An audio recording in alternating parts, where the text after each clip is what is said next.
அக்கா இன்ஸ்டாகிராமில் யூடியூப்பில் எல்லாத்துலேயும் ஒரு அக்கா ஒரு வீடியோ போட்டு கோரிக்கை வச்சுருந்தாங்க பார்த்துக்குங்க.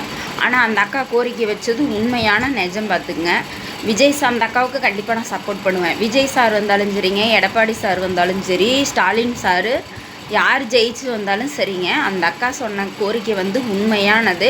கண்டிப்பாக நிறைவேற்றணும்னு நானும் கேட்டுக்கிறேங்க. அந்த அக்காவுக்கு குழந்தை இல்லை, ஆனால் அந்த அக்காவுக்கு அந்த பிரசவத்தோட வலி தெரிஞ்சிருக்குன்னா அந்த அக்காவை நான் ரொம்ப தலைவணங்குறேன் பார்த்துக்குங்க.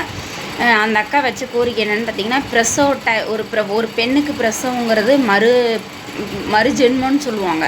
அந்த டைமில் அந்த பிரசவ டைமில் பார்த்திங்கன்னா குழந்த பிறக்கும் போது அந்த இடத்துல ஆயுதம் போட்டு கிழிச்சு தான் எடுக்கிறாங்க பார்த்துங்க. கிழிச்சு எடுக்கும்போது மறுப்பூசி போடாமல் அப்படியே தையல் போடுறாங்க பார்த்துக்குங்க.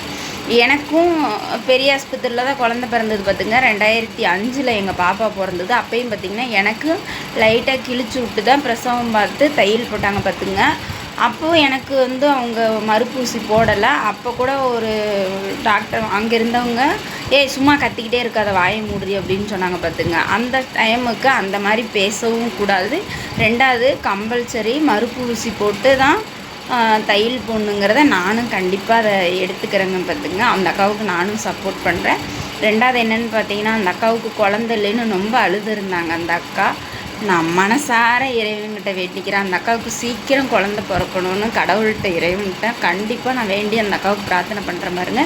நீங்களும் எல்லோரும் சேர்ந்து அந்த அக்காவுக்கு குழந்த இருக்கணும். ஏன்னா இந்த சமுதாயத்தை பொறுத்தளவுக்கு ஒருத்தவங்களுக்கு குழந்தை இல்லைன்னா எவ்வளோ கஷ்டம். ஆனால் உண்மையுமே அந்த அக்காவை நான் பாராட்டுறேன். அந்த அக்காவுக்கு குழந்த இல்லாட்டியும் ஒரு பெண்ணுக்கு குழந்த பிறக்கிறது எவ்வளோ அவஸ்தை, எதை நம்ம வீடியோ போடணும்னு போட்டிருக்காங்க. அந்த அக்காவுக்கு கண்டிப்பாக சப்போர்ட் பண்ணுங்கள். நானும் சப்போர்ட் பண்ணுறேன். வீடியோவை மறக்காமல் ஷேர் பண்ணுங்கள். வீடியோ பிடிச்சா லைக் பண்ணுங்கள்.